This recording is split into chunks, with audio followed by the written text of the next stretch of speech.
آقا سے مجھے ایک اور بات یاد ہے کہ آج کل لوگ مجھ سے بہت پرسوں کل کے پوچھ رہے ہیں، یہ جو حضور اید اللہ تعالیٰ بنصر العزیز کی طرف سے وہ خط نیا آیا دوائیوں کے بارے میں، تو پوچھ رہے ہیں جی یہ ٹھیک ہے، یہ کھانا چاہیے؟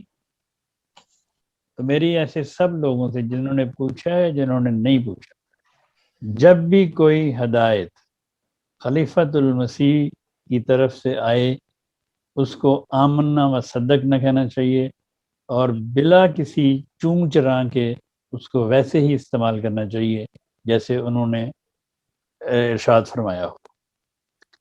پھر مجھ سے کئی لوگ پوچھتے ہیں جی کہ یہ ہمیں حضور کی طرف سے نسخہ آیا ہے تو اس کا یہ ٹھیک ہے؟ ارے بھائی، میرے آقا نے نسخہ بھیجا، وہ غلط کیسے ہو سکتا ہے؟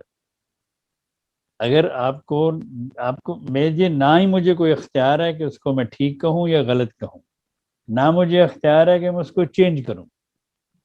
جو چیز میرے آقا نے بھیجی ہے، آپ نے لکھا ان کو، انہوں نے اپنے قیمتی وقت سے وقت نکال کے آپ کو دعا دی اور دوائی لکھ کے بھیجی، اور اب آپ مجھ سے پوچھتے ہیں جی کہ اس کو میں چینج کر دوں؟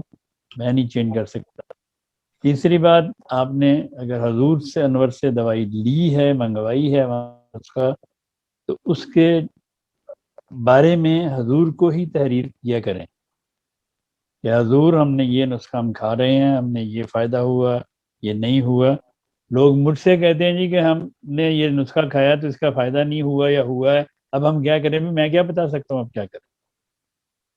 اس لیے میں نہایت ادب کے ساتھ یہ آپ کی خدمت میں جو میری آواز سن رہے ہیں عرض کرتا ہوں، اگر آپ نے کوئی بھی دوائی، کوئی نسخہ حضور اقدس سید اللہ تعالیٰ بنصر العزیز سے منگوایا ہے تو اس کی رپورٹ انہی کو بھجوایا کریں اور اس کے بارے میں انہی سے پوچھا کریں، کیونکہ نہ ہی مجھے کوئی اختیار ہے، نہ انہوں نے مجھے کوئی اختیار دیا ہے، نہ ہی میرا خیال کسی اور ہمارے دوست کو اختیار ہے۔